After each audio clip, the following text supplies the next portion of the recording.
My name is Cassidy Barrett, and I'm 22 years old. Right now, I'm standing in Killian Court at MIT, wearing my cap and gown, surrounded by thousands of celebrating families. But I'm staring at 4 empty seats with name tags that read, Barrett Family. My phone buzzes.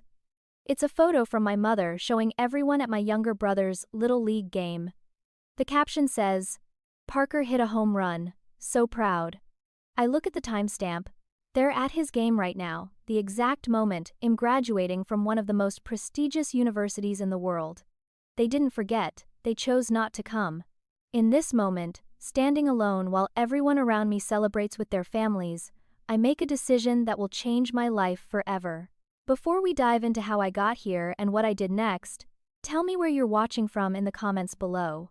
If you've ever felt invisible in your own family, hit that like button because you're not alone. Subscribe if you want to hear how this story ends, because trust me, you won't believe what happens next. Now, let me take you back to where this all began. I grew up in Portland, Oregon, in a house that looked perfect from the outside. My father, Douglas Barrett, was a successful real estate developer who built half the commercial properties in the city. My mother, Bethany Barrett, was a former beauty queen who traded her crown for the role of devoted housewife and mother. And then there was my younger brother, Parker, who was everything they ever wanted in a child. He was charming, athletic, popular, the kind of kid who made friends effortlessly and scored winning touchdowns while the whole town cheered. I was the other kid, the one who preferred books to parties, science fairs to football games, the one they introduced with a slight hesitation in their voice, as if they weren't quite sure what to make of me. The pattern started early. When I was 10 years old, I won the state science fair with a project on renewable energy systems. It was a huge deal. The local news wanted to interview me. The award ceremony was on a Saturday afternoon at the convention center downtown. My parents promised they'd be there. I remember standing backstage in my best dress, the one my grandmother had bought me because my mother said she was too busy shopping for Parker's sports equipment to take me to the mall. I kept peeking through the curtains, searching for their faces in the audience. The ceremony started. I won first place. I walked across that stage, accepted my trophy from the governor himself, and smiled for the cameras. But my eyes kept scanning the crowd, looking for them. They never showed up. When I got home that evening, still clutching my trophy, I found the house empty except for a note on the kitchen counter that said they'd taken Parker to a soccer tournament 3 hours away and would be back late. The note didn't mention my award. It didn't say congratulations, it just reminded me to heat up the leftover casserole in the fridge. 4 years later, when I was 14, I scored a perfect 1600 on my SAT. I was one of the youngest students in Oregon history to achieve that score. My guidance counselor cried when she told me. She said I could go anywhere, do anything. I ran home to share the news, my acceptance letter clutched in my trembling hands. My father was in the living room, watching highlight reels of Parker's football games. I stood in front of the television, breathless with excitement, and told him about my score. He glanced up from the screen, said, "That's nice, honey," and then asked me to move because I was blocking his view of Parker's winning touchdown. My mother was in the kitchen, on the phone with the mother of one of Parker's teammates, discussing plans for his upcoming birthday party. When I told her about my SAT score, she put her hand over the phone receiver, smiled absently, and said, "That's wonderful, dear," before returning to her conversation about whether they should hire a DJ or a live band for the party. At 16, I received my acceptance letter to MIT with a full scholarship. It was the proudest moment of my life up to that point.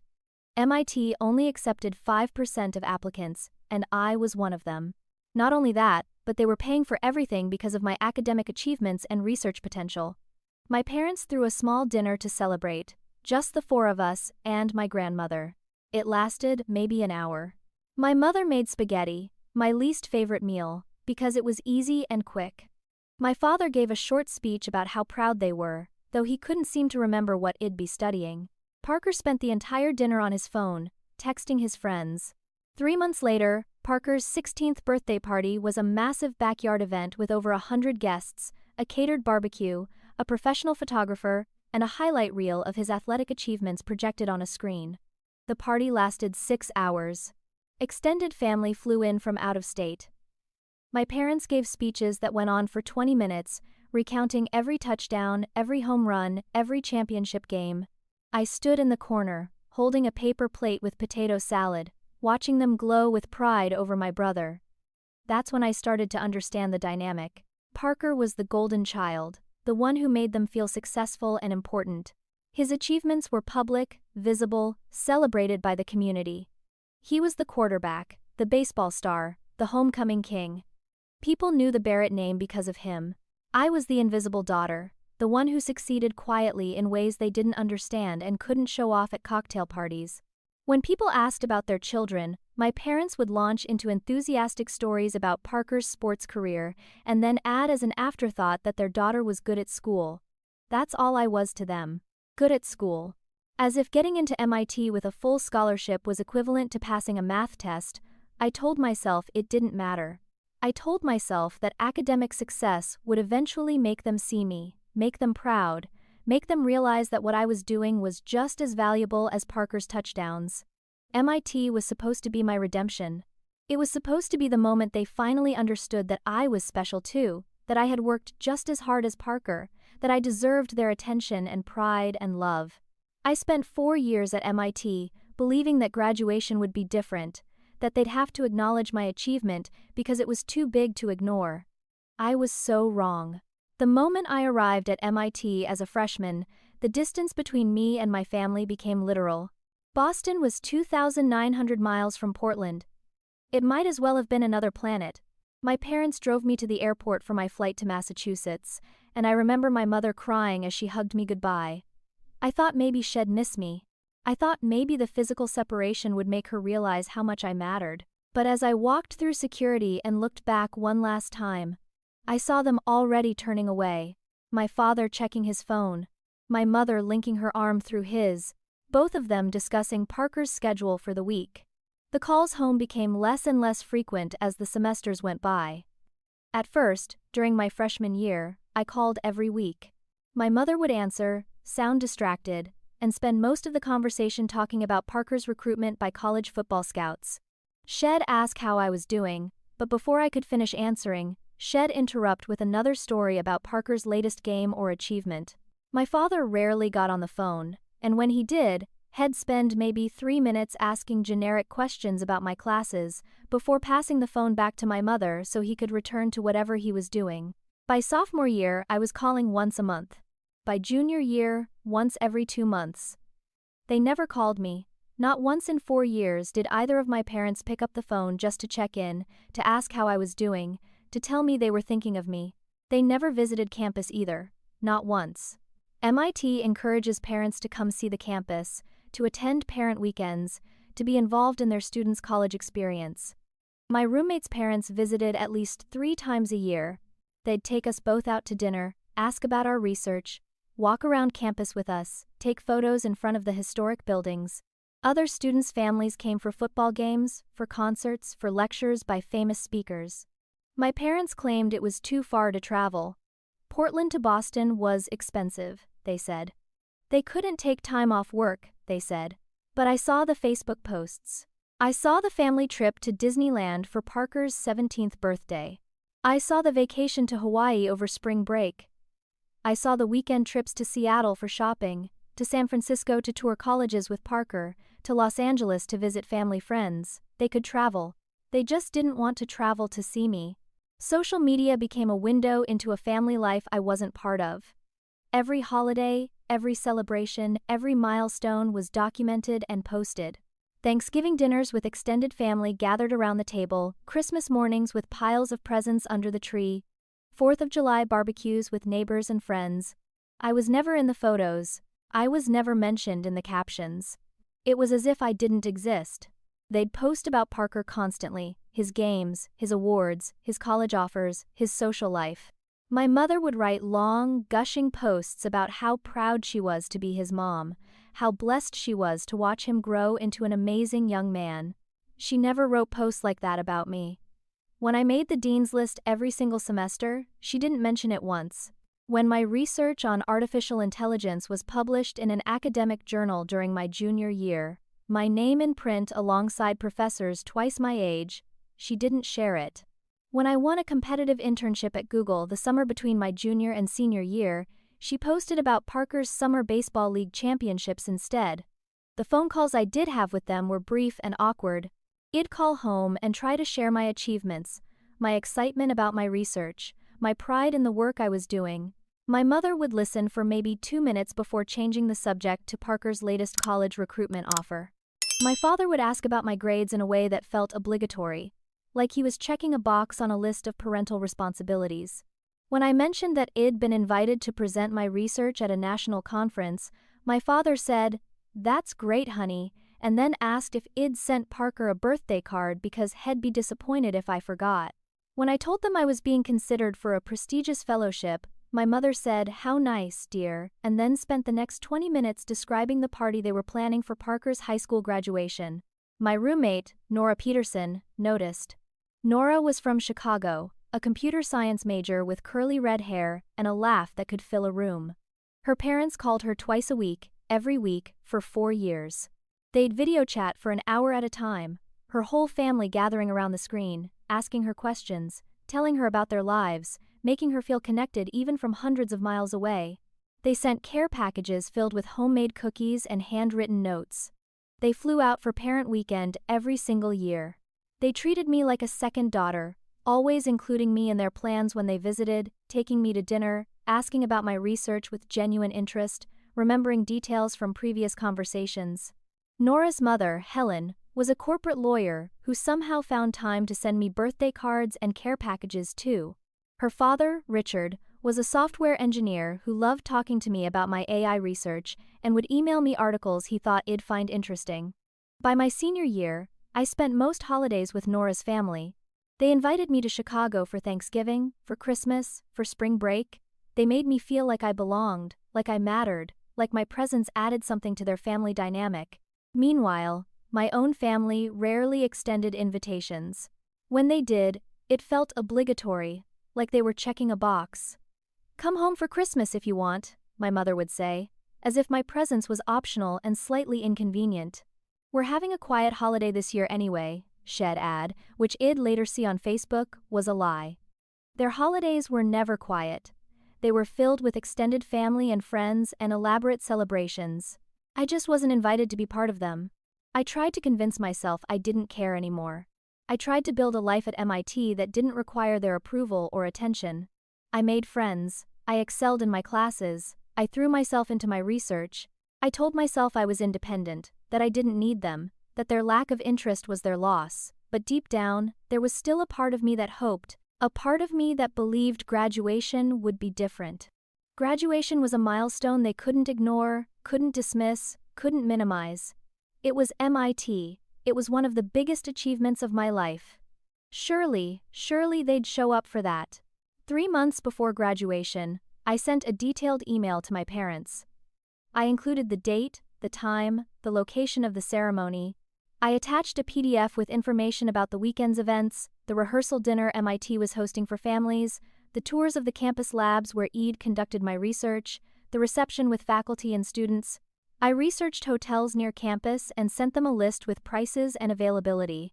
I looked up flights from Portland to Boston and included a spreadsheet with different options organized by price and convenience.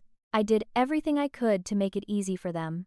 I ended the email by saying I hoped they could make it, that it would mean the world to me, that I'd worked so hard for this moment and wanted to share it with them. My mother's response came 2 weeks later. It was brief.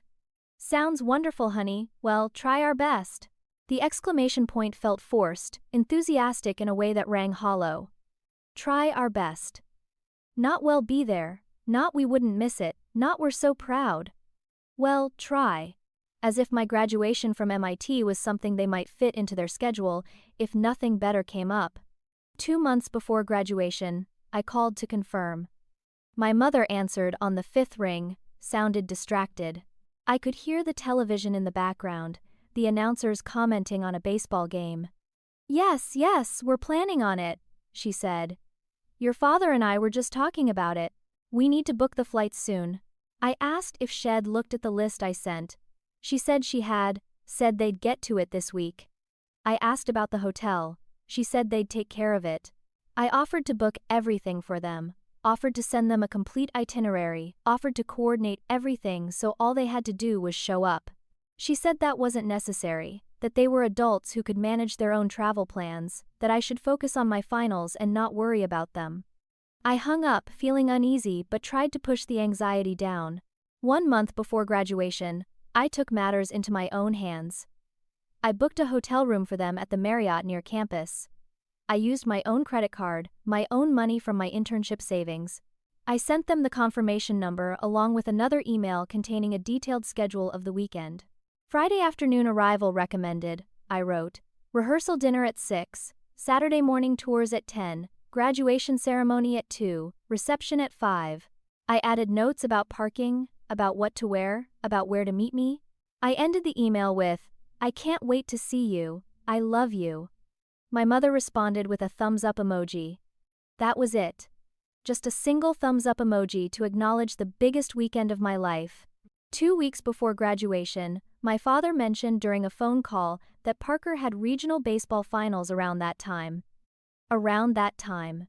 As if my graduation date wasn't firmly set, as if it was flexible, as if it was negotiable, I felt my stomach drop.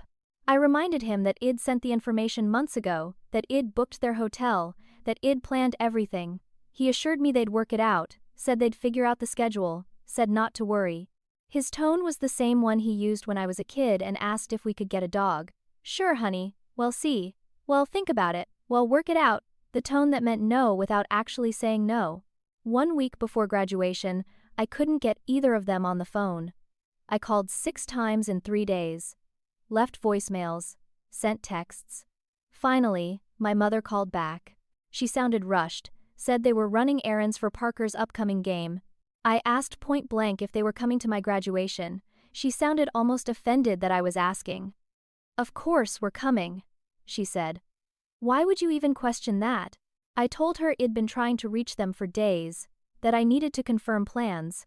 She said they'd been busy, that she'd call me later in the week to go over details. She didn't call back. 3 days before graduation, my anxiety turned into full-blown panic. I called again. This time, my mother answered on the first ring. I could hear voices in the background, Parker laughing, my father saying something about baseball equipment. My mother's attention was clearly divided. I asked one more time about graduation. She said, of course they were coming. Said she didn't understand why I kept asking, said I was being neurotic. I heard Parker in the background saying something about his game. I heard my father respond. My mother's voice became distant as she covered the phone to talk to them. When she came back, she said she had to go, that they'd see me Saturday. I tried to ask about their flight details. She said she'd text me later. The line went dead. She never texted. Graduation morning, I woke up at 6. I'd barely slept. I put on my dress, did my hair and makeup, put on my cap and gown. I looked at myself in the mirror and tried to feel excited, tried to feel proud, but all I felt was sick with worry. I took the subway to the Marriott, where I'd booked my parents' room. I sat in the lobby for an hour, watching people come and go, checking my phone constantly. They were supposed to have checked in the night before. I went to the front desk. The receptionist checked the computer and told me the room was still empty, that the reservation holders had never arrived, that there was a note saying the credit card on file was declined and the room was going to be released. Declined. I'd had enough money in my account to cover it. That meant they'd canceled it. They'd canceled the hotel room I'd booked for them. I called both their phones, no answer. I texted, "Are you here? Where are you? What's happening?" Nothing. I sat on a bench outside the hotel, staring at my phone, willing it to ring. Parents walked past me with their graduating children, families laughing and taking photos, everyone excited and happy. I felt like I was watching my life from underwater, everything muffled and distant and wrong. At noon, I gave up and took the subway back to campus. Maybe they were running late, I told myself. Maybe there was traffic. Maybe their flight was delayed. I clung to these possibilities even though I knew, deep in my bones, that something was very wrong. At the ceremony, I found the seats IG reserved for my family in the section designated for the families of graduating seniors. 4 empty chairs in the middle of a row of celebrating families. I put the name tags on the seats. Douglas Barrett. Bethany Barrett. Parker Barrett. Grandmother Barrett. I sat down in my assigned seat in the graduate section and stared at those empty chairs. Around me, thousands of people filled the venue. Parents and grandparents and siblings and cousins. People crying with joy, taking photos, waving at their graduates. I sat alone, my phone in my lap, checking it every 30 seconds. Still nothing. The ceremony began. The speeches started. Faculty members talked about achievement and potential and the bright futures ahead of us. I heard none of it. I kept turning around to look at those 4 empty seats, kept hoping I'd see them rushing in late, apologetic, full of excuses, but present. They never came. We walked across the stage in alphabetical order. When they called my name, Cassidy Marie Barrett, I walked up those steps, shook the dean's hand, accepted my diploma. I smiled for the official photographer. I looked out at the audience and saw every graduate surrounded by cheering family members. I saw no one cheering for me. As I walked back to my seat, my phone buzzed in my pocket. Finally, I thought. Finally, they're calling to explain. I pulled out my phone. It wasn't a call, it was a text message. From my mother, but it wasn't an apology or an explanation. It was a photo. I opened it with shaking hands. The photo showed my entire family at a baseball field. Parker was in his uniform, holding a bat, grinning at the camera. My father had his arm around Parker's shoulders, beaming with pride. My mother was on Parker's other side, her face glowing with joy. My grandmother was in the background, clapping. The caption read, "Parker hit a home run! So proud of our boy!" 3 exclamation points. I looked at the timestamp. The photo was taken 17 minutes ago. Right now, at this exact moment, while I was walking across the stage to receive my diploma from MIT, they were at my brother's Little League game. I checked the location tag, Portland, Oregon. They never got on a plane. They never intended to come. They'd chosen my brother's baseball game, his regular season Little League game, over my graduation from one of the most prestigious universities in the world. My hands started shaking so badly I almost dropped my phone. I looked back at those 4 empty seats with the name tags mocking me. My vision blurred with tears I refused to let fall. Not here. Not in front of everyone. I sat through the rest of the ceremony in a fog, barely aware of what was happening around me. When it ended and families flooded the aisles to congratulate their graduates, I sat frozen in my seat. I watched as my classmates were engulfed by their loved ones, watched them laugh and cry and take photo after photo. Several classmates who knew me noticed I was alone. A few gave me sympathetic looks. One girl I'd worked with in the lab asked where my family was. I forced a smile and lied. "Emergency came up," I said. "They couldn't make it." The lie tasted bitter in my mouth. Professor Leonard Morrison, my research mentor Huda, guided me through 4 years of groundbreaking work, found me still sitting there 20 minutes after the ceremony ended. He asked where my family was. I repeated the same lie. His eyes showed he didn't believe me, but he didn't push. He congratulated me, told me I had an incredible future ahead, told me to stay in touch. Then he left to congratulate other students, and I was alone again. I walked back to my dorm in my cap and gown, carrying my diploma. Students and families filled the streets, everyone celebrating. I felt like a ghost moving through a party I wasn't invited to. When I got to my room, I sat on my bed and stared at the diploma in my hands. Massachusetts Institute of Technology, Bachelor of Science in Computer Science and Artificial Intelligence, summa cum laude. 4 years of perfect grades, published research, competitive internships, and innovations that would shape the future of technology. And no one from my family was there to see me receive it. That evening, after I'd cried myself into exhaustion and Nora had forced me to eat something, I tried calling my parents one more time. My mother answered on the 3rd ring. Her voice was bright, cheerful, completely oblivious. "Oh, honey," she said, "Parker's game was amazing. He hit a home run. The coach says he's definitely getting scouted by the high school varsity team next year." She went on and on about the game, about Parker's athletic prowess, about how the other parents were so impressed. I listened to her effusive praise of my brother and felt something cold and hard settle in my chest. "You missed my graduation," I said. My voice came out flat, emotionless. There was a brief pause on the other end. "Well," she said, her tone shifting to something defensive. His game was the same day. We couldn't be in two places at once, sweetie. The endearment felt like an insult. I took a breath, tried to keep my voice steady. You've known about my graduation for months, I said. I sent you the date in February. I sent reminders. I booked you a hotel room. Parker has games every week. Every single week. This was MIT. This was the biggest achievement of my life. My mother made a sound that was half sigh, half dismissal. Don't be dramatic, Cassidy. It's just a ceremony. You still got your degree, didn't you? The diploma doesn't change whether we were there or not. Just a ceremony. I felt something crack inside me. Mom, I said, my voice starting to shake despite my best efforts to control it. This was MIT. Do you understand that? One of the top universities in the world. I graduated summa cum laude. I was top of my class. I had faculty telling me I have a groundbreaking future in artificial intelligence. And you missed it for a little league game. And we're very proud, sweetie, she said, her tone taking on that placating quality I'd heard my whole life. We are. But Parker needed us there. You know how important his baseball career is. He's only 16. He needs our support. What about what I needed? I asked. The question hung in the air. My mother didn't answer right away. When she did, her voice had hardened. You've always been independent, Cassidy. You don't need us holding your hand for everything. You're an adult now. Parker's still a kid. Stop being selfish. Selfish. The word hit me like a physical blow. I heard my father's voice in the background asking who was on the phone. My mother must have handed him the phone because suddenly his voice came through. Cassidy, your mother's right. You're an adult now. You need to stop expecting us to coddle you. Parker's still developing, still needs guidance and support. You're fine on your own.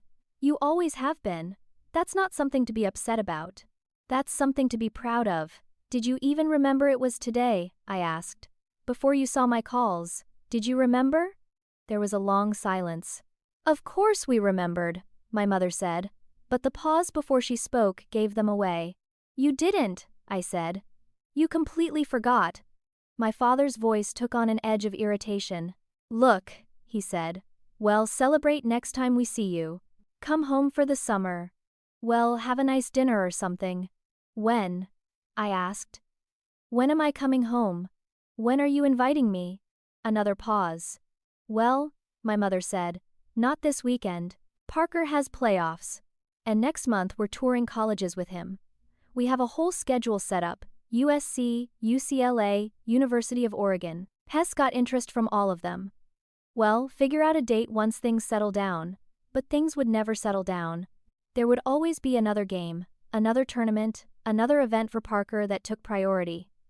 I realized in that moment that they had no intention of celebrating my graduation. Not next week, not next month, not ever. It wasn't a priority because I wasn't a priority. I asked them directly. Do you understand why I'm upset? Do you understand what you did? My father sighed heavily. We've apologized, Cassidy. What more do you want from us? But they hadn't apologized. Not once during the entire conversation had either of them said the words, I'm sorry. They'd made excuses, they'd justified their choice, they'd told me I was being dramatic and selfish, but they had not apologized. I don't think you see me, I said quietly. I don't think you've ever seen me. That's ridiculous, my mother said. Of course we see you. You're our daughter. We love you very much. Then name one thing I accomplished this year, I said. One thing besides graduation. What was my research about? What award did I win in March? What internship did I have last summer? Silence. Complete silence. I waited. Neither of them said anything. Your graduation, my father finally said. Obviously. That's all you can name, I said. The one thing I literally just told you about. What was my major? Another pause. Computer stuff, my mother said vaguely. Artificial intelligence, I said. I'm graduating with a degree in computer science and artificial intelligence. I've been studying this for 4 years. I've told you about it dozens of times. I've sent you articles about my research. I've explained my projects. And you just called it computer stuff. We're not tech people, my father said defensively. We don't understand all that complicated stuff you do. That's not our fault. You could have tried, I said. You could have asked questions. You could have shown interest. You could have learned. You learned all the baseball statistics for Parker. You know every rule of football. You understand sports because you care about sports, because you care about Parker. That's completely different, my mother said. Sports are easier to understand. And more importantly, the entire family decided something was over. If you're going to be ungrateful and throw our love back in our faces, maybe you shouldn't come home at all. Maybe, I said. I won't. There was a stunned silence. You don't mean that, my father said. I do, I replied. I really do. I hung up the phone. My hands were shaking. My entire body was shaking. Nora was sitting on her bed, watching me with concern. Shed heard the entire conversation. She came over and wrapped her arms around me, and I finally let myself break down completely. I sobbed into her shoulder, years of rejection and dismissal and invisibility pouring out of me. Her mother, Helen, called Nora's phone right then, their usual evening check-in. Nora answered and explained what had happened. Within minutes, Helen was on a flight to Boston. She showed up at our dorm at midnight with takeout food and a fierce determination to mother me whether I wanted it or not. I had a prestigious research position lined up at MIT's Media Lab for the summer, working on cutting-edge artificial intelligence projects that would shape the future of human-computer interaction. It was a paid position, competitive, the kind of opportunity most students dreamed about. I told my parents I was staying in Boston for the summer. Their response was minimal. Okay, sounds good. My mother didn't ask about the research. My father didn't ask where I'd be living. Neither of them suggested I come home to visit first. The conversation lasted less than 5 minutes. June passed with zero contact from my family. I didn't call them. They didn't call me. I checked social media occasionally, saw the constant updates about Parker's summer baseball league, his workouts, his college recruitment process. Not a single mention of me. It was as if I'd never existed. July arrived, hot and humid in Boston. I threw myself into my research, working 12-hour days in the lab, collaborating with brilliant minds on projects that excited me. The work was fulfilling, but there was an emptiness that followed me everywhere. 4th of July weekend, I was in the lab late when my phone buzzed with a notification. Someone had tagged me in a photo on Facebook. I opened the app and felt my heart stop. The photo showed the massive backyard of my childhood home, filled with people. Extended family I hadn't seen in years. Neighbors. Friends of my parents. A huge barbecue setup with what looked like professionally catered food. String lights hanging across the yard. A banner that read, "Congratulations, Parker." I scrolled through the album, photo after photo of my brother surrounded by people celebrating his commitment to play baseball at USC. Everyone was there. Aunts, uncles, cousins, my grandmother, family friends. A party that clearly took weeks of planning. A party I was never invited to, never told about. I kept scrolling, and then I saw it. A photo taken inside the house. Parker was showing off his bedroom to cousins. But it wasn't just his bedroom. It was my bedroom too. Or it had been. I zoomed in on the photo, my hands starting to shake. The room that had been mine for 18 years was completely transformed. My white desk where I'd done homework and research projects, gone. My bookshelf filled with science texts and novels, gone. My posters of Marie Curie and Ada Lovelace, gone. My bulletin board covered in awards and acceptance letters, gone. Everything that had been mine was erased. In its place, Parker's baseball trophies lined new shelves. His jerseys were framed on the walls. His medals hung in display cases. His sports equipment filled the corners. My childhood bedroom had been turned into a shrine to my brother. I called my mother immediately.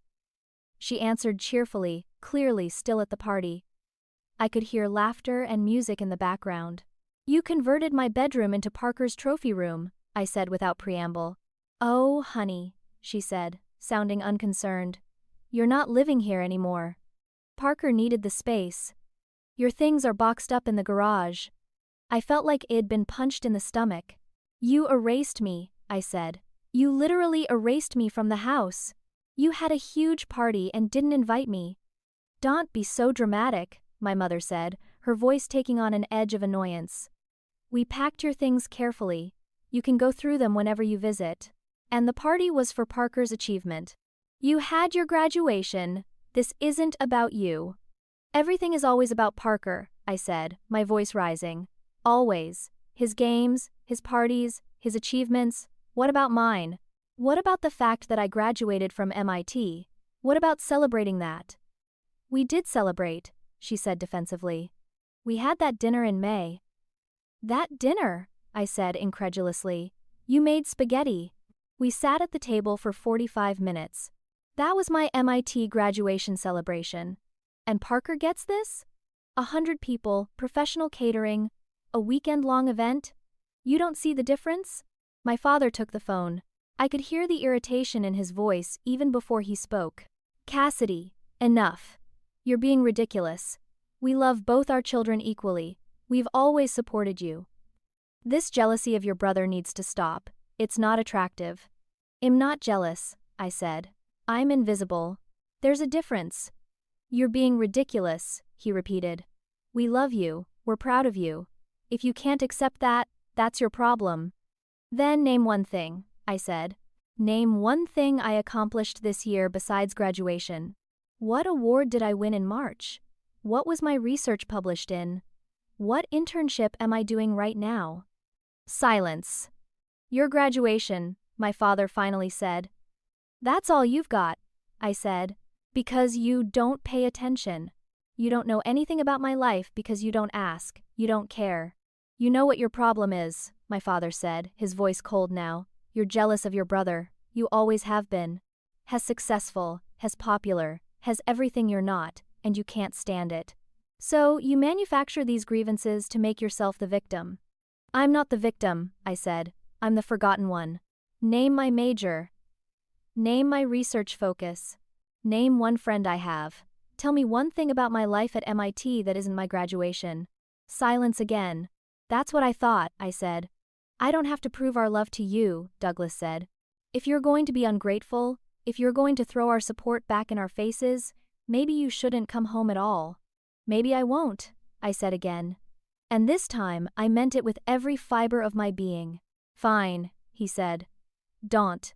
We're done with this conversation." The line went dead. I sat in the empty lab, staring at my phone. Nora was in Chicago for the summer with her family. I called her. She answered immediately, heard the devastation in my voice, and within an hour her mother Helen was on the phone with me. "Pack your bags," Helen said. "You're coming to Chicago, you're staying with us." "I can't impose," I started to say. "You're not imposing," Helen said firmly. "You're family, real family, the kind that shows up. Get on a plane tomorrow. It'll pick you up at the airport." I flew to Chicago the next day. Helen met me at O'Hare with a homemade welcome sign and a hug that lasted a full minute. She drove me to their beautiful brownstone in Lincoln Park and showed me to the guest room. "This is yours for as long as you need it," she said. She didn't ask for details. She didn't push me to talk. She just made me feel welcome, wanted, seen. That night at dinner, Helen, Richard, Nora, and Nora's younger sister Emma all toasted to my MIT graduation. They'd bought a cake with congratulations written on it. They wanted to hear about every detail of my research, my classes, my achievements. They asked questions and actually listened to the answers. They treated my accomplishments as if they mattered because to them, they did. The Peterson house became a sanctuary I didn't know I needed. Helen worked long hours as a senior partner at a corporate law firm, but she always made time for family dinners. Richard worked from home as a software engineer, and Head often invited me into his office to discuss my research. He understood artificial intelligence in a way my parents never tried to, asked insightful questions, challenged my thinking, treated me as an intellectual equal. Emma was 14 and obsessed with science. She followed me around like a puppy, asking endless questions about MIT, about my research, about what it was like to be a woman in tech. She looked at me with something I'd never experienced from Parker: admiration. For the first time in my life, I understood what supportive parents felt like. Helen would ask about my day not because it was obligatory but because she genuinely cared. When I talked about my work, She listened intently, asked follow-up questions, remembered details from previous conversations. Richard would send me articles he thought I'd find interesting, would bring up topics I'd mentioned weeks earlier, would recommend books and documentaries related to my field. They celebrated small victories like I'd won a Nobel Prize. When I successfully debugged a particularly complicated algorithm, Richard high-fived me and Helen opened a bottle of champagne. One evening in late August, I gave a guest lecture at Northwestern University about my research on neural networks and machine learning. It was a small event, maybe 40 people in the audience, mostly graduate students and faculty. I didn't mention it to my parents. I didn't even think to. But I told Helen and Richard. They both took time off work to attend. They sat in the front row, Helen taking notes, Richard nodding along as I explained complex technical concepts. When I finished and opened the floor for questions, Helen's hand shot up first. She asked a thoughtful question about the ethical implications of AI decision-making systems. It was clear she'd actually been paying attention, actually understood what I was saying. After the lecture, they took me and Nora out for a celebratory dinner at an upscale Italian restaurant. Over pasta and wine, Helen raised her glass. To Cassidy, she said. Brilliant, accomplished, and destined for greatness. We're so proud to know you. I started crying right there at the table. I couldn't help it. Helen reached across and took my hand. You deserve to be celebrated, she said gently. Your accomplishments matter, your work matters, you matter. I excused myself to the bathroom and sobbed in the stall for 10 minutes. When I came back to the table, trying to hide my red eyes, Richard had his phone out. He was showing Nora something. He turned the phone to me. It was a photo from that evening's lecture. He'd taken a picture of me at the podium, mid-presentation, looking confident and passionate. We're putting this on our wall, he said, next to Nora's graduation photo. Your family, Cassidy. This is what family does. They show up, they celebrate. They remember. The next day, I walked into the Peterson house and stopped dead. There on the mantel, in a beautiful silver frame, was a photo from my MIT graduation. Helen must have gotten it from the university's photo archives. It was the official photo taken as I walked across the stage, diploma in hand, cap and gown pristine. My face showing a mixture of pride and loneliness, I hadn't fully acknowledged until I saw it captured in that image. The photo sat between Nora's high school graduation and Emma's 8th grade promotion photo. I was included. I was part of their family gallery. I broke down completely. Helen found me sobbing on the couch, unable to catch my breath. She sat next to me and put her arm around my shoulders. Let it out, she said. All of it. And I did. I told her everything. Every missed event, every dismissal, every time I'd been made to feel like I didn't matter, every achievement that went unacknowledged, every holiday I wasn't invited to, every social media post that erased my existence. I told her about graduation, about sitting alone, about the photo of Parker's game sent at the exact moment I was receiving my diploma. I told her about my childhood bedroom turned into Parker's trophy room. I told her about feeling invisible for 22 years. Helen listened to all of it without interrupting. When I finally ran out of words, she was quiet for a long moment. Then she spoke, and her words changed something fundamental in me. Cassidy, she said, what happened to you has a name. It's called emotional neglect. What you experienced wasn't just unfortunate or unlucky. It was a form of abuse. Your parents systematically favored one child over another. They withheld love and attention and validation from you while lavishing it on your brother. That's not normal. That's not okay. And it's not your fault. The word abuse hit me hard. I'd never thought of it that way. I'd always assumed I was too sensitive, too needy, too dramatic like my parents said, but Helen explained the golden child and scapegoat dynamic. She explained how some parents project all their pride and hopes onto one child while treating the other as an afterthought. She explained that my academic achievements actually threatened my parents because they couldn't understand or control them, while Parker's athletic achievements were visible and gave them social status. She explained that nothing I could have done would have changed their behavior because the problem wasn't me, it was them. I started therapy the following week. Helen helped me find Dr. Angela Torres, a psychologist who specialized in family dynamics and childhood trauma. Dr. Torres' office was a calm space with soft lighting and comfortable chairs. In our first session, I recounted my story again. Dr. Torres listened carefully, took notes, asked clarifying questions. At the end, she said something that both validated and devastated me. Your parents' treatment of you constitutes emotional neglect and abuse. You've spent your entire life trying to earn love that was never going to be freely given. That's not a failure on your part. That's a failure on theirs. The sessions that followed were painful but necessary. Dr. Torres helped me understand that I'd developed coping mechanisms common to emotionally neglected children. I'd become hyper-independent because asking for help always led to disappointment. I'd become an overachiever because I thought perfect performance would finally make me worthy of love. I'd learned to minimize my own needs and feelings because expressing them was always met with dismissal. I'd spent 2 decades performing for an audience that wasn't watching. Meanwhile, my parents made no attempt to contact me. 3 months of complete silence. I checked their social media occasionally, saw the constant updates about Parker's life, his first day of college at USC, his new dorm room, his baseball team, his fraternity rush. My mother wrote long, emotional posts about how hard it was to let her baby go, how proud she was of the man he'd become, how blessed she felt to be his mom. Not one mention of me. Not one post asking where I was or expressing concern about our estrangement. In September, I received a job offer that changed everything. A major tech company in San Francisco, one of the giants of Silicon Valley, wanted me for their artificial intelligence research division. The salary was more than I'd ever imagined, making straight out of college. The benefits were incredible. The opportunity to work on cutting-edge technology that would shape the future was beyond my wildest dreams. Helen and Richard threw me a celebration dinner. They were genuinely excited for me, asked questions about the role, toasted to my success. "This is just the beginning," Richard said. "You're going to change the world, Cassidy." I accepted the offer and began planning my move to San Francisco. I didn't tell my parents about the job. I didn't tell them I was moving across the country. I wanted to see if they'd notice my absence, if they'd ever reach out, if they'd ever wonder where I was, or what I was doing. Part of me still hoped, still wanted them to prove me wrong, to show that they cared even a little bit.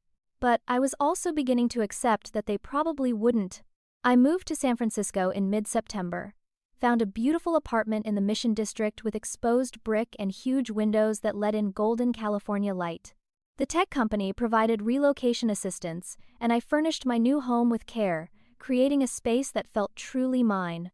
My first day at work was exhilarating. I was assigned to a team working on neural networks and machine learning, exactly the research I'd been passionate about at MIT. My colleagues were brilliant, diverse, welcoming. For the first time, I felt like I was exactly where I was supposed to be. Still, my parents never called. Not when I moved, not after I'd been in San Francisco for 2 weeks, not after a month. Total silence. I didn't call them either. I was testing something, though I didn't fully acknowledge it to myself. I wanted to see how long they could go without reaching out, without even noticing I was missing from their lives. The answer, apparently, was indefinitely. October arrived. Parker turned 17. I saw the social media posts about his birthday party. It was another massive event, even bigger than the 4th of July celebration. The photos showed what looked like over 100 people at some rented venue, a DJ, professional decorations, a highlight reel of Parker's athletic career playing on multiple screens. My entire extended family was there, aunts, uncles, cousins I'd grown up with, my grandmother who I hadn't spoken to in months, family friends, Parker's teammates and their families. Everyone dressed up, everyone celebrating, everyone together. My Aunt Margaret, my father's sister, posted a group photo with the caption, "All my favorite people in one place." I stared at that photo for a long time. Literally every member of my family was in it except me. And not only was I not in the photo, I apparently wasn't even thought of as missing. All my favorite people. I didn't make the list. I commented on the post before I could stop myself. "Looks fun! Wish I'd been invited." It was passive-aggressive, petty maybe, but I needed someone to acknowledge my absence. Margaret responded within minutes. "Oh, Cassidy, we thought you were busy with work. You should have said you wanted to come." The gaslighting was breathtaking. I wasn't invited. There was no way for me to say I wanted to come to a party I didn't know about. They'd planned this for weeks, sent invitations, coordinated schedules. They simply hadn't included me. And now Margaret was making it sound like it was my fault for not speaking up, as if I was supposed to somehow intuit there was a party and invite myself. Other relatives chimed in. Cousin Julie wrote, "You're always so busy with your career, we figured you wouldn't have time." Uncle Robert wrote, "Next time let us know you want to be included." The blame was being shifted entirely onto me. I was the one who was too busy, too career-focused, too distant. Not them for actively excluding me. Not my parents for never mentioning there was a party. Me for not demanding to be included in family events I wasn't told about. I showed the exchange to my colleague and friend Rajesh Kumar over lunch the next day. Rajesh was a fellow AI researcher, a few years older than me, who'd become a good friend during my first month at the company. He read through the comments with increasing disbelief. "This is insane," he said. "They're gaslighting you. You know that, right?" I nodded, feeling exhausted. "It's always like this," I said. "Somehow, everything is always my fault." Rajesh was quiet for a moment, then he asked a question that changed my life. "Why do you keep their name? Every time someone says Barrett, you're connected to them. Every time you sign a document, introduce yourself, get an email, you're carrying their identity. Why?" I stared at him. I'd never thought about it that way. The name Barrett had always just been my name. It was on my birth certificate, my driver's license, my college diploma. But Rajesh was right. It was their name. It connected me to them. It was a daily reminder that I belonged to a family that didn't want me. That evening, I researched how to legally change your name in California. The process was surprisingly straightforward. I could petition the court, pay a fee, publish a notice, and within a few months have a completely new legal identity. I thought about what name I wanted. I didn't want to just pick something random. I wanted a name that meant something, that honored the people who'd actually seen me, who'd actually supported me. I decided on Cassidy Helena Morrison. Helena for Helen Peterson, the woman who'd shown me what real maternal love looked like, who'd welcomed me into her home and her heart, who'd celebrated my achievements and comforted my pain. Morrison for Professor Leonard Morrison, my MIT mentor. Wad recognized my potential. Wad pushed me to achieve things I didn't think I was capable of. Wad written me the recommendation letter that helped me get this job. These were the people who'd earned the right to be part of my identity. The Barrett family had not. I filed the paperwork in early November. Then I did something I knew would cause an explosion. I sent one email to my parents. It was brief, to the point. "I'm legally changing my name. Effective December, it'll no longer be Cassidy Barrett. It'll be Cassidy Helena Morrison. I no longer want to be associated with the Barrett family. Don't contact me." Within an hour, my phone exploded. But not with calls from my parents, with calls from extended family. Aunt Margaret called 5 times. Cousin Julie sent a dozen texts. Uncle Robert left an angry voicemail. "How could you do this to your parents? How could you be so cruel? How could you embarrass the family like this?" Every single person was focused on how my decision affected them, how it made the family look, how embarrassing it was. Not one person asked why I was doing it. Not one person acknowledged that maybe, just maybe, I had valid reasons. Finally, hours later, my mother called. I almost didn't answer, but part of me needed to hear what she'd say. I picked up. She was crying. "How could you do this to us?" she sobbed. "How could you embarrass us like this? Everyone's asking questions. Everyone's judging us. How could you be so cruel?" "Cruel," I said, my voice flat. "You think I'm being cruel? Mom, you forgot my MIT graduation. You chose Parker's Little League game over the biggest achievement of my life." "Yes," she said, "and we've apologized for that." I waited. "No," I said finally, "you haven't. Not once. Not a single time have you actually said the words, 'I'm sorry.'" "Well, I'm saying it now," she said, her voice taking on an edge of anger beneath the tears. "I'm sorry, okay? Is that what you want to hear? Now, cancel this ridiculous name change." It was too late for apologies. It was too late for her to decide she cared, just because I was making a public statement that reflected badly on her. I'm not canceling anything, I said. It's done. I'm not your daughter anymore. She gasped like Edie slapped her. Her tears turned to full-blown sobs. How can you say that? After everything we've done for you? Everything we've sacrificed? What did you sacrifice? I asked. Name one thing you sacrificed for me. One single thing. She couldn't. She sputtered and cried but couldn't name a single sacrifice Shed made on my behalf. My father got on the phone. His voice was cold, controlled, furious. You're making a huge mistake, he said. Family is everything. Without family, you have nothing. Where was my family when I needed them? I asked. Where were you at my graduation? Where were you at my lecture? Where were you during 4 years of college? Where have you been my entire life? We've been here the whole time, he said. We've supported you, provided for you, given you every opportunity. You're ungrateful, you're selfish, you're throwing away your family over petty grievances. Petty, I said. You think being forgotten at MIT graduation is petty. You think having my bedroom erased is petty. You think 22 years of being invisible is petty. If you do this, Douglas said, his voice low and threatening, don't come crawling back. Don't expect us to welcome you with open arms when you realize you made a mistake. I won't, I said. I promise you, I won't. I hung up and immediately blocked both their numbers.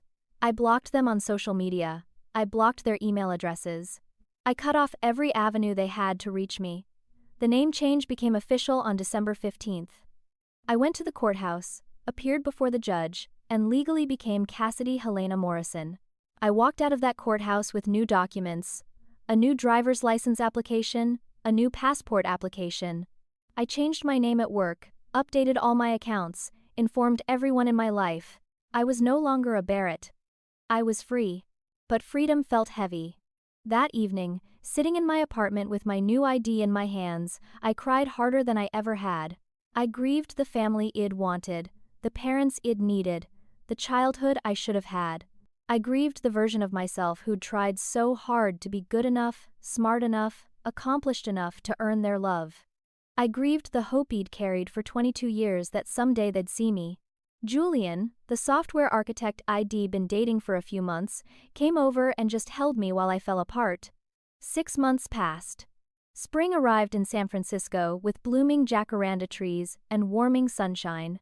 I'd been promoted at work, now leading my own research team at 23 years old. I was making a 6-figure salary. My apartment was beautiful. My relationship with Julian had deepened into something real and stable. He was kind, patient, actually interested in my work and my thoughts and my feelings. He listened when I talked. He remembered details from previous conversations. He celebrated my achievements. He was everything I'd never had growing up. But despite all the external success, something felt hollow. Dr. Torres, who I'd continued seeing via video therapy sessions, helped me understand why. Success doesn't erase the wound of rejection, she explained. You've achieved everything you set out to achieve. You've proven yourself over and over. But you're still carrying the pain of not being seen by the people who were supposed to love you unconditionally. You're allowed to grieve that loss. April arrived. My work was published in a major tech journal, with my photo and full story included. The article went viral in the tech community, not just because of the breakthrough research, but because of my age and the innovative approach I'd taken. The article identified me as Dr.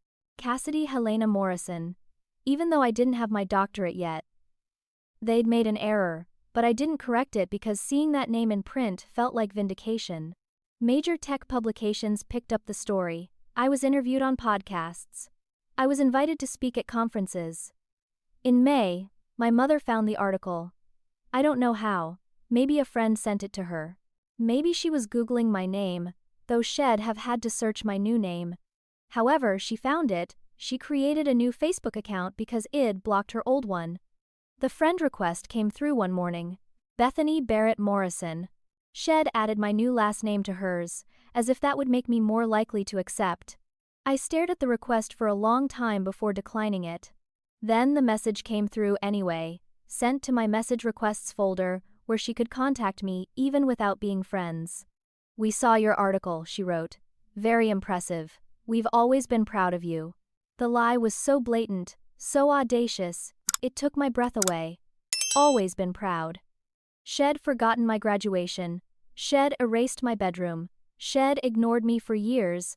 And now Shed seen an article about my success, and suddenly Shed always been proud. I didn't respond. I deleted the message and tried to forget about it, but more messages came.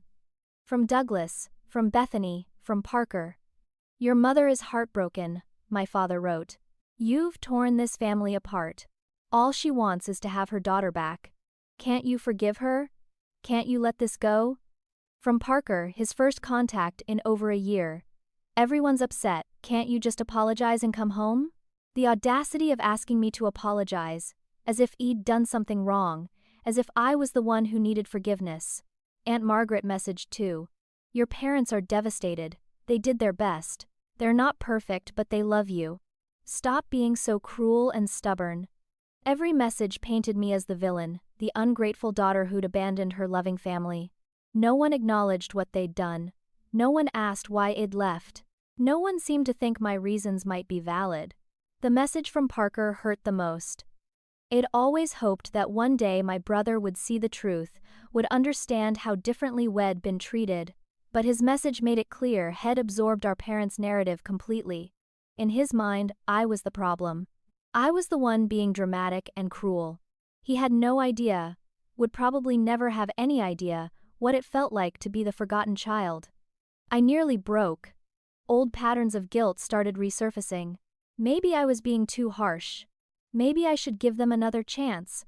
Maybe I should apologize and try to repair the relationship. Julian found me one evening staring at the messages, tears running down my face. He sat next to me and asked a question that snapped me back to reality. What would reconciliation look like? What would have to change for you to have a relationship with them? I thought about it. Really thought about it. For reconciliation to work, they'd have to acknowledge what they'd done. They'd have to apologize sincerely, not because I was making them look bad, but because they genuinely understood they'd hurt me. They'd have to change their behavior, make an effort to actually know me, actually celebrate my achievements, actually make me feel like I mattered. I looked at their messages again. None of them showed any sign of that understanding.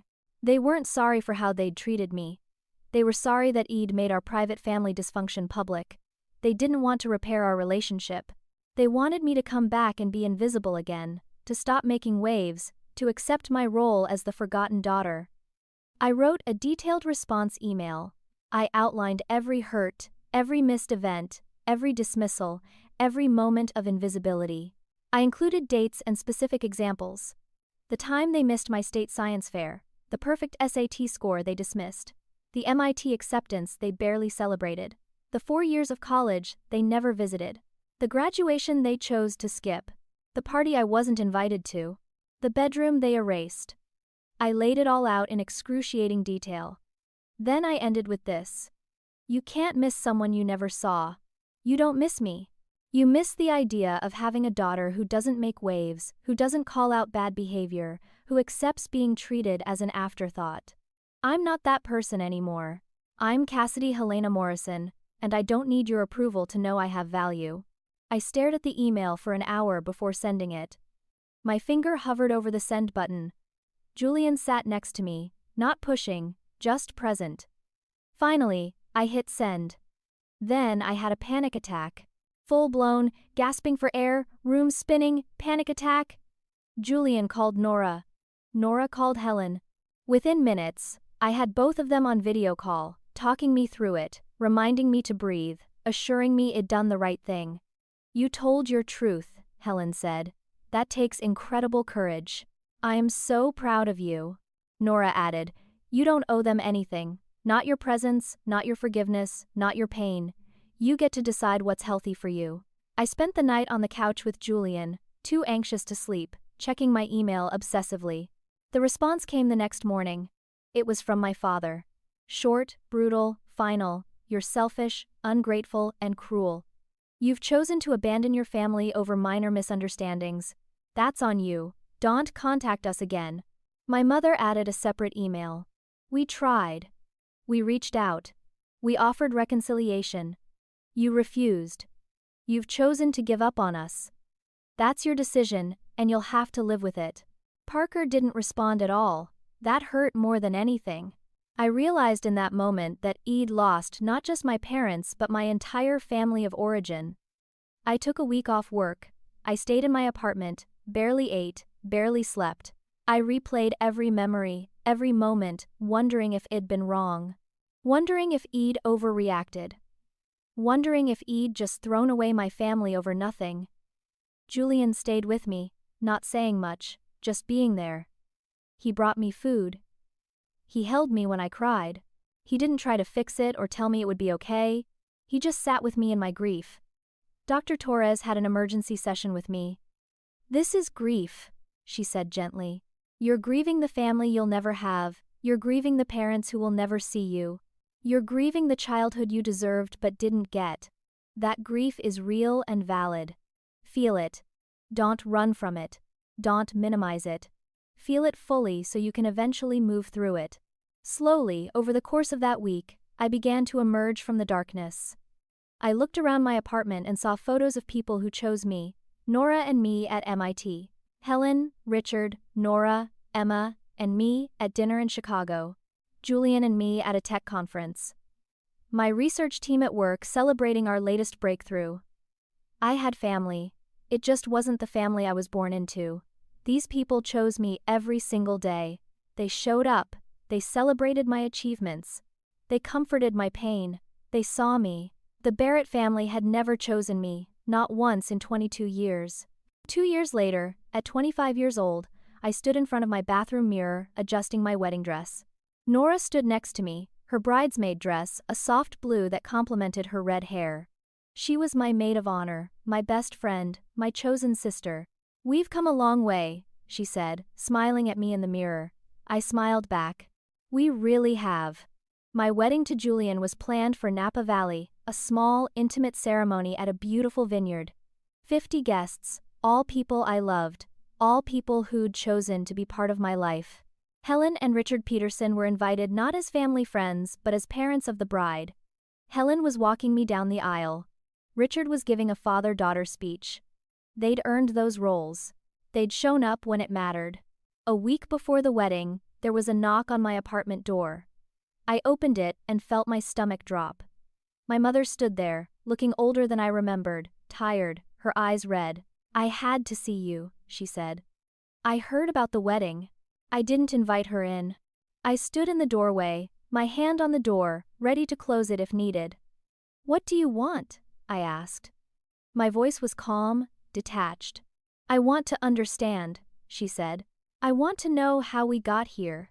"You got here by forgetting me at every turn," I said. "For my entire life you chose Parker over me, every single time." "I never forgot you," she said, tears starting to fall. "We love you. We've always loved you." Love is a verb, Mom. It requires action. Showing up, paying attention, celebrating, supporting. You never did those things for me. "But we did," she protested. "We provided for you. We gave you opportunities." "You gave me food and shelter," I said. "That's the legal minimum requirement for parents. That's not love. Love is remembering what matters to your child. Love is showing up at graduations. Love is making your child feel seen and valued. You never did that. You looked at Parker and saw everything. You looked at me and saw nothing." She was crying hard now. "I'm sorry," she said. "I'm so sorry. I didn't realize. I didn't know." "You didn't realize because you didn't look," I said. "For 22 years you didn't look at me." "Not really." "Can I come to your wedding?" she asked desperately. "Please? Let me be there. Let me try to make this right." "No," I said. The word was firm, final. "But I'm your mother," she said. "You're the woman who gave birth to me," I said. "Helen Peterson is my mother. She's the one who showed up.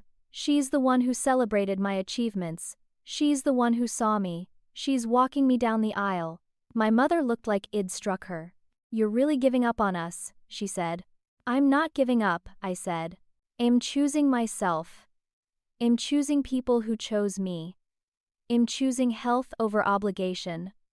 "What about forgiveness?" she asked. "What about family?" Forgiveness doesn't mean letting you hurt me again, I said. I forgive you for being unable to see me. I understand you did the best you could with your limitations. But I won't sacrifice my peace for your comfort. I won't subject myself to a dynamic that diminishes me. You had 22 years to build a relationship with me. You chose not to. Please, she whispered, don't shut me out. You shut me out, I said gently. Every day of my childhood, you shut me out. You shut me out when you forgot my science fair. You shut me out when you missed my graduation. You shut me out when you erased my bedroom. I'm not shutting you out now. I'm just accepting what's always been true. We don't have a relationship. We never did. She left crying, and I closed the door. Julian appeared from the bedroom where He'd been waiting. Are you okay? He asked. I leaned against the door, took a breath, and realized something surprising. I am, I said. I really am. The wedding day arrived with perfect California sunshine. The vineyard was beautiful, rows of grapes stretching toward hills in the distance. Our guests gathered in white chairs facing an arbor covered in flowers. I wore a simple dress, held a bouquet of wildflowers, felt more at peace than I'd ever felt in my life. Helen met me at the entrance to the ceremony space. She was crying already. You're so beautiful, she said. I'm so honored to do this. Thank you, I said, hugging her. Thank you for seeing me. We walked down the aisle together, and I looked out at the people gathered there, Nora and Emma, Richard wiping his eyes. My research team from work. Julian's family who'd welcomed me with open arms. Rajesh and other friends I'd made in San Francisco. Every single person in those chairs had chosen to celebrate me, had chosen to show up, had chosen to be part of my life. Julian stood at the altar, looking at me like I was the only person in the world. That's what love looks like, I thought. Someone who sees you, really sees you. My vows to him included this. You see me, every day, you see me. You ask about my work and actually listen to the answers. You remember details from stories I told months ago. You celebrate my achievements like they're your own. You make me feel like I matter. That's the greatest gift anyone can give. Being seen. The reception was joyful, full of laughter and dancing and toasts. Richard gave a father-daughter speech that made everyone cry. He talked about meeting me 4 years ago, about watching me grow and achieve and become the woman I was meant to be. He said he was grateful Nora had brought me into their lives, grateful I'd let them love me, grateful to walk alongside me as I built the life I deserved. We're so proud of you, Cassidy, he said. So incredibly proud. As the evening wound down, I stepped outside for air.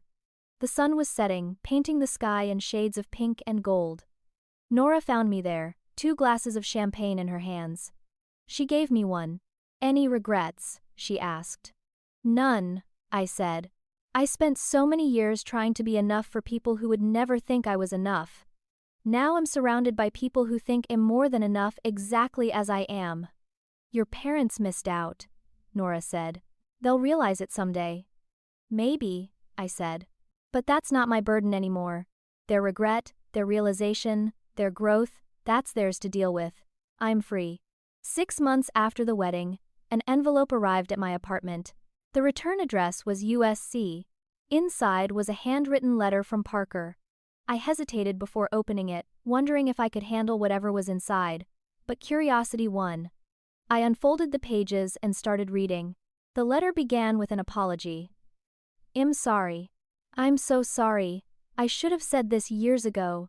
I was a kid, but that's not an excuse. I see it now, how they treated you, how different it was, how unfair. I'm ashamed I participated in it. I'm ashamed I took their side. I'm ashamed I never defended you. Parker went on to explain that Head injured his shoulder badly. His baseball career was effectively over. Without baseball, his identity had crumbled. Our parents didn't know how to relate to him anymore. He was just another college student now, not their athletic star. And Head realized, too late, how conditional their love had been. They loved the version of him that scored touchdowns and hit home runs. Now that he couldn't do those things, their enthusiasm had cooled.